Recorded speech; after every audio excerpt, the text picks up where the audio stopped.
Hi, welcome to Watcher DM. I'm Gabriel, and today I'm going to do a flip through and review of another bug hunt. This is an adventure, the introductory adventure for Mothership by Tuesday Night Games. It was written by D.G. Chapman, Luke Gearing, Alan Girding, and Tyler Kimball, with art from Don Austin, Frank Basankin, Paul Anami, Jacob Haynes, David Hoskins, Zach Hazard-Vapen, and Sam Wildman.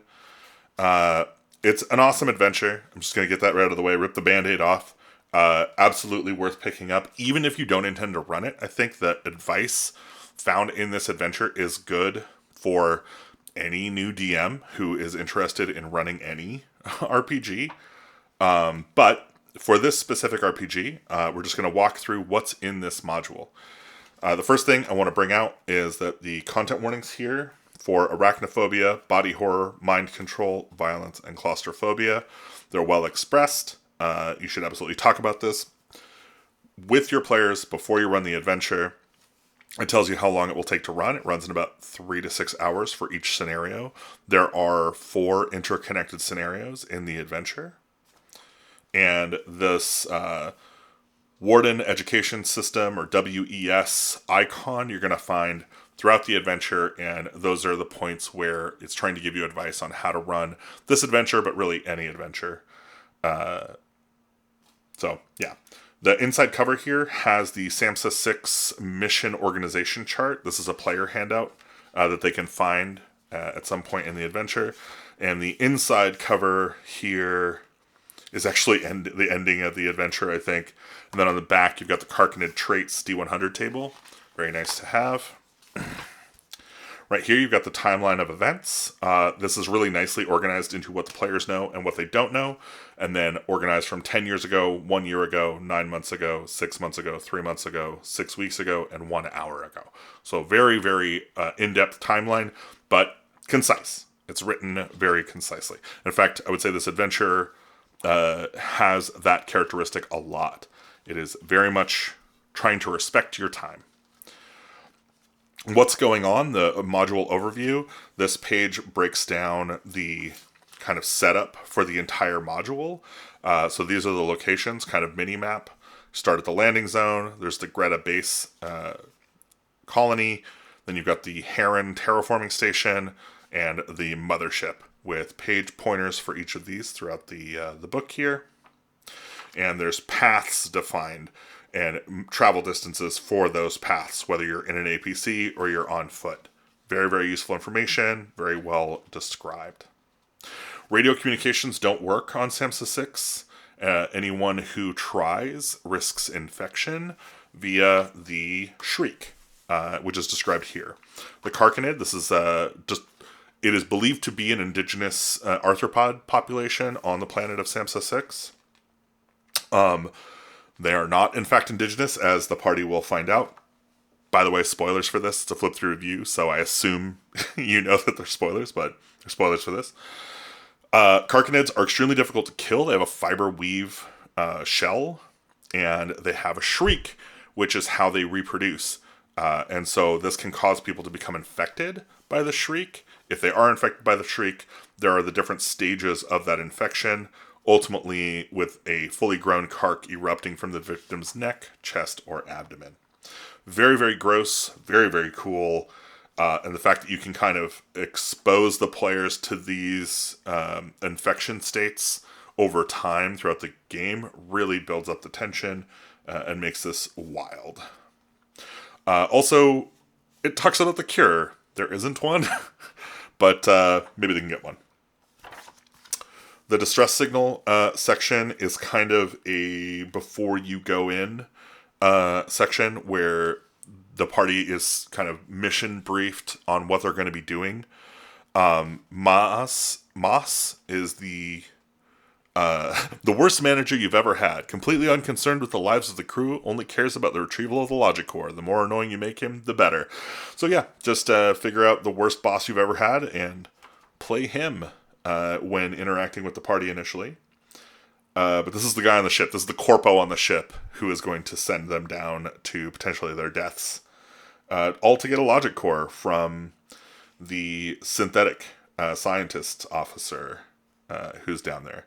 Basically, the party is trying to get Dr. Edem and the synthetic officer's logic core out if everything goes sideways. The second Lieutenant Kaplan is kind of the initial point of contact as described. And then, yeah, the party goes in here. They land at the landing zone, and they head into Greta Base. Greta Base is, I think, pretty well described here. This visual is really, really good. But if you're looking for a more articulate map, this is probably the one you're looking for. And this shows vent connections between different rooms via those markers. I think this little triangle here is supposed to be the communications hub. These are doors, so the black doors, I believe, are locked. Or like black-white doors are locked. And then those are paths. So you've got the landing zone, the airlock, you've got your commissary, lots of really wild stuff happening in the commissary. You've got the pantry, and that connects to the walk-in medical-grade freezer, which is locked as well. Let's see, does that show as locked here? Interesting, it doesn't show as locked here. You've got the crew habitat over here. I think this has been barricaded off. Really, really well described, all the different places and bits here. And then you've got the armory in 7. The door for the armory has been blasted off or ripped off and discarded. So worth remembering that, because this shows a door here, but there isn't a door. There is just a doorway. And then you've got the med bay is 8. Now, this is another one that's a little bit confusing. The med bay is made up of 2 parts. There is the observation and analysis lab, which is this section over here. And then there is the inside the med bay, which is this section over here. It describes this door as being locked, with only Dr. Edem having the key card. Dr. Edem is not on the premises, so that could be an issue. But remember, these vent shafts here do lead to those different locations. So if the party can find the vent shafts, they can find their way to all the different locations on the map. The command center, again, has information that the party can use. In fact, I think this is one of the places they can find the org chart. And yeah, this is where they meet Second Lieutenant Kaplan. Because that's who's here, and he's not talking. There's some cool stuff here about repairing the communication systems and the computer systems. So that can happen. I have not had a party try that yet, but that is there. And then here it talks about the garage and the utilities. This is crazy. There's an APC in here that has the mechanic inside of it. He is fully like infected and about ready to pop, and he kind of does. This is a little bit challenging to run this one because he's completely obsessed with contributing to the hive, and so you've really got to kind of get into a state with this guy to run him. But yeah, I mean, he blows up if he's agitated too much, so that happens. Outside of the garage, we already talked about that. And then inside the garage, there's a giant hole. Now I put this hole in between the APC and the door. And there is a Marine in there, Sergeant Ibarra, who is digging a hole. This is wild. This is probably the party's first encounter with the Carcinid is going to happen here. This is absolutely an intense scene. If your party is smart, they will try to avoid it. I would kind of make it unavoidable. Like, my party avoided it until they got into the APC, and I was like, you can't, like, you gotta drive past it. Like, you're gonna hit this guy if you drive. So, yeah. He pops. And then, yeah. That's kind of the rest of this section. So that seals up the first bit. They can get the APC here and leave if they want. And they head over to Scenario 2, Hive Mind. The Hive Mind takes place at the terraforming station, Heron Terraforming Station. This is the map of that station, so it's multiple levels. The orange sections are like the open space, basically, where the party can go. And yeah, it kind of describes what's going on here. The remaining survivors from the onslaught at Greta Base have moved here, and several Carcinids patrol the jungle nearby. So the party can be dealing with the Carcinids on the way up here because they're going to be passing through that jungle. You've got some NPC dossiers. So there's, people on team leave. There's the study group, and then there's the Hog Squad. It's pretty fun the way that they've organized this, but basically they're organized by their objectives. So Team Leave, Brookman, and the rest want to take back the tower and immediately call for an evac. This guy knows what's up. The study group is Dr. Edam's group, and they want to retrieve valuable research from the lab in hopes of finding the Kark's weakness. Not the worst idea, but risky. Hog Squad, Valdez's loyal Marines, want to rescue a missing Marine squad and prepare the reactor for the storm. So they're more, do the job kind of people. The party can kind of pick which of these missions they want to engage with. And I think that was a genius way to present this, as the party really has kind of all of the choice here in how they want to engage with this. And which they choose will kind of provide which adventure section you go into. So this one here, HM3 Brookman's plan. If the players decide to take Brookman's mission, he proposes the following. Take an ATV, go with the crew, and go boost the orbital relay, reboot it, and reset the control room. And he's the only one with a key card to get into the control room from the satellite tower. So you kind of need to work with him to make this happen anyway. You've got to drive across the top of the dam to get there, and you end up doing some vehicular combat to get there. So this is really fun. The first time I ran this, the car ended up getting flipped. There were Carcinids everywhere. It was an absolute disaster. But everybody did end up making it up into the control room. I think we only lost a couple of NPCs. And then you get into the control room, and Hinton has wired an unwilling Carcinid to the relays. So it is just shrieking into the radio all the time. If you enable it, then people going to get shrieked on.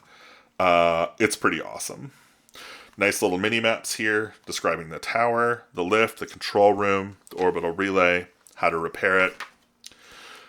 Now, if you follow Dr. Edam down into the lab, you're going to have some wild stuff happen down here.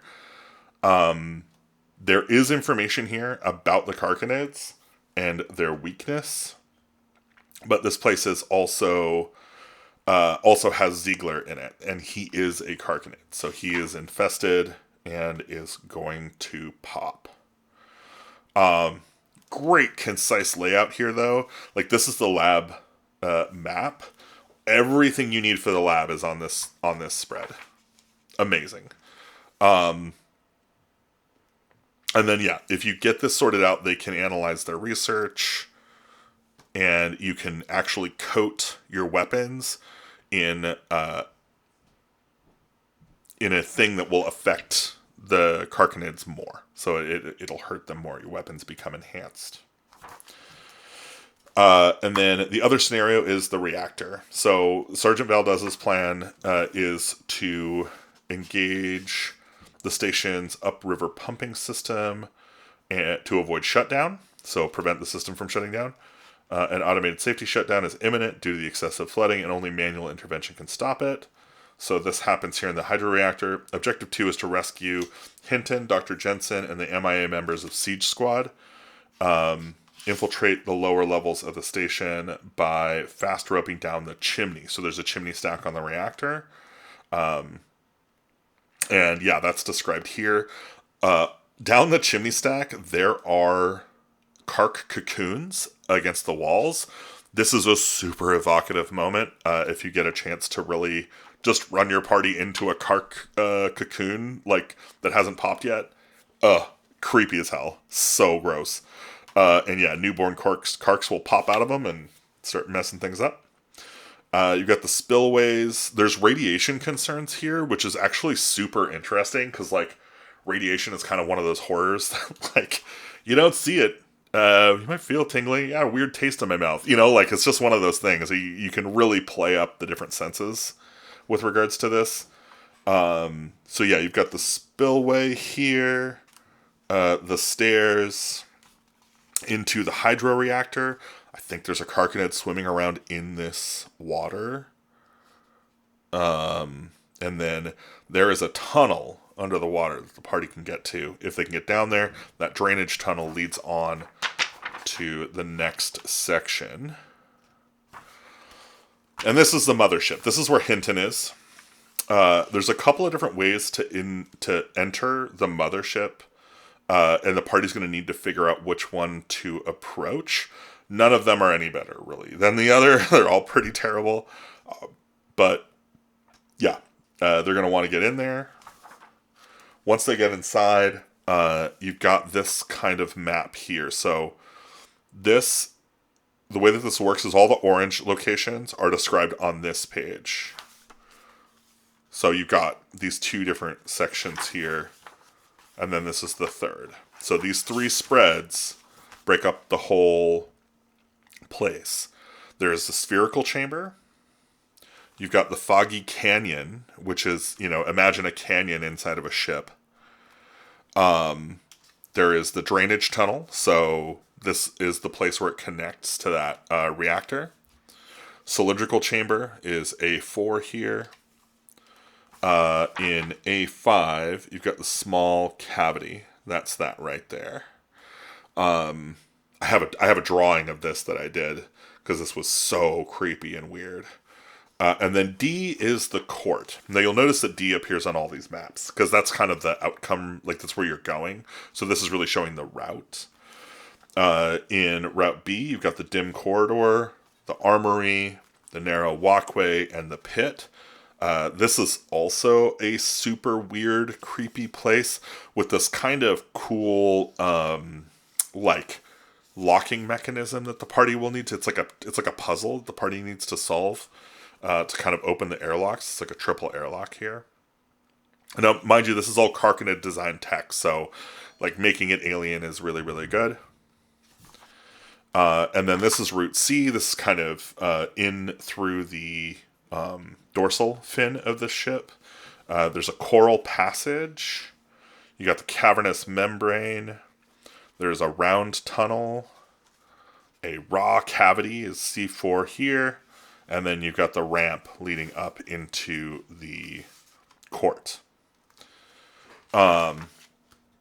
Once you get into the court, Hinton is here with the Carcinid nobles.